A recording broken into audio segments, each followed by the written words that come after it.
كتير مننا بيفكر ان التفاوض ده حاجة خاصة برجال الاعمال او السياسيين او الشركات، لكن الحقيقة انه مهارة بنستخدمها كل يوم من غير ما ناخد بالنا، من اول ما بتتفق مع اصحابك على مكان الخروج لحد ما بتطلب زيادة في مرتبك او بتبيع فكرة لمشروعك الجديد، او حتى لما بتحاول توصل لاحسن سعر لعربيتك او موبايلك الجديد. انا دكتور محمد عثمان ومعاكم في ميتنج جديد هنتكلم فيه عن التفاوض.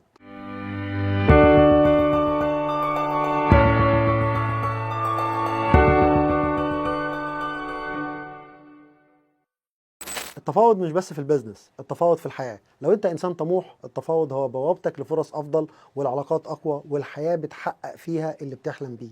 ازاي نحول المهارة دي من مجرد رد فعل لأداة قوية جدا تخليك سابق بخطوة؟ ده اللي هنعرفه النهاردة. هنتكلم عن مهارة مهمة جدا وأساسية مفيش غنى عنها في حياتنا الشخصية والمهنية، وهي فن التفاوض. كتير مننا بيفكر ان التفاوض ده على انه يكسب يخسر، بس دي فكرة غلط. التفاوض الصح هو انك توصل لحل الكل يكسب منه، او على الاقل الكل يكون راضي. تخيل معايا انك تقدر تقنع مديرك بزيادة مرتبك، تحصل على تقدير اعلى في مشروعك الجامعي، تحل خناقة بينك وبين صاحبك من غير ما تخسروا بعض، تشتري اي حاجة بالسعر اللي يرضيك. كل ده بيحصل بالتفاوض. التفاوض هو ببساطة هو القدرة على التأثير في الآخرين للوصول لنتيجة مرضية لكل الأطراف. الفكرة مش في إنك أنت تكسب وتدمر اللي قدامك، الفكرة في إنك تطلع بوين وين سيتويشن يكسب فيه الكل، او على الاقل يكون راضي. ده بيخلي التفاوض مش مجرد صفقة، ده بيخليه بناء لعلاقات دايمة ومثمرة. التفاوض مش رفاهية، التفاوض ضرورة. خلونا نوضح ليه التفاوض مهم جدا. بناء العلاقات.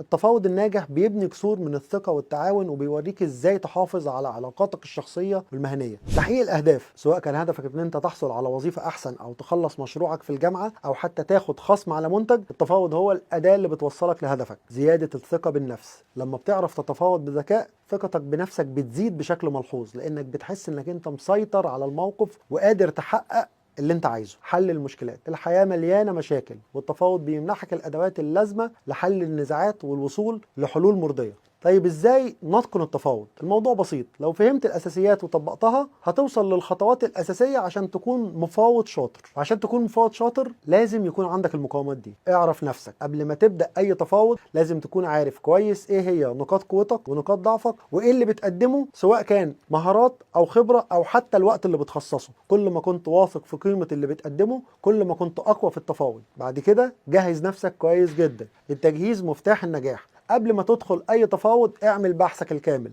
اعرف الطرف التاني هو مين، عايز ايه اهتماماته، ايه البدائل اللي ممكن تكون عنده. كل ما عرفت اكتر عن الطرف التاني كل ما كانت اوراقك اقوى. كل معلومة بتجمعها هي نقطة قوة ليك. بعد كده اسمع اكتر ما تتكلم. التفاوض مش بس مسابقة مين يتكلم اكتر او مين صوته عالي، التفاوض فن استماع. اسمع الطرف التاني بعناية، حاول تفهم وجهة نظره، مخاوفه، اهدافه.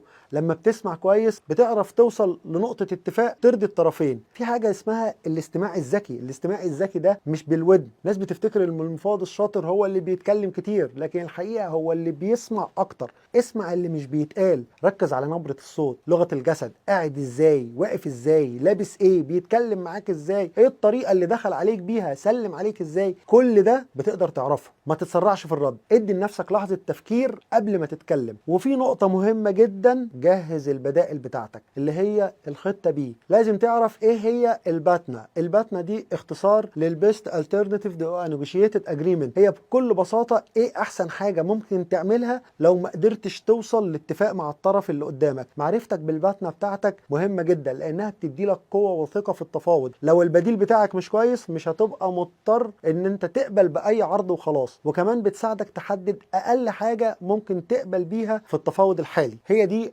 الخطة بي. خليك مرن بس حازم. التفاوض محتاج مرونة، ممكن تحتاج تتنازل عن حاجات بسيطة عشان توصل لحاجة أكبر، لكن في نفس الوقت لازم تكون حازم في النقط الأساسية اللي ما تقدرش تستغنى عنها. حدد خطوطك الحمراء من البداية. فكر في الحلول اللي تكسب الطرفين، وين وين سيتويشن. الهدف من التفاوض مش ان طرف يكسب والتاني يخسر، الهدف انك توصل لحل يرضي الطرفين قدر الامكان. ده بيبني ثقة وعلاقات قوية بتستمر على المدى الطويل. ركز على القيمة المضافة، بدل ما تقول انا عايز كذا قول لو عملنا كذا ده هيضيف قيمة كذا لينا احنا الاتنين. بين انك انت بتقدم حلول مش طلبات. حافظ على هدوءك وابتسامتك حتى لو في توتر. الهدوء بيبين قوتك وثقتك بنفسك. الابتسامة بتكسر الحواجز. استخدم الارقام والحقائق. الدراسة الفلانية بتقول كذا، النسبة كذا بتوضح كذا. الأرقام بتدي كلامك وزن ومصداقية. تجزئة المشكلة، لو المشكلة كبيرة حاول تقسمها إلى أجزاء أصغر يمكن التفاوض عليها بشكل منفصل. وأحيانا كتير بيكون الحل في مكان تاني خالص، مش في اللي انت متوقعه. دايما بيكون في منطقة مشتركة بين الطرفين ممكن تبنوا عليها الاتفاق. مهمتك انك تلاقيها واقترح حلول بديلة. لو الحل الاول مرفوض جهز حلول تانية مبتكرة ممكن ترضي الطرفين. التفاوض عايز صبر،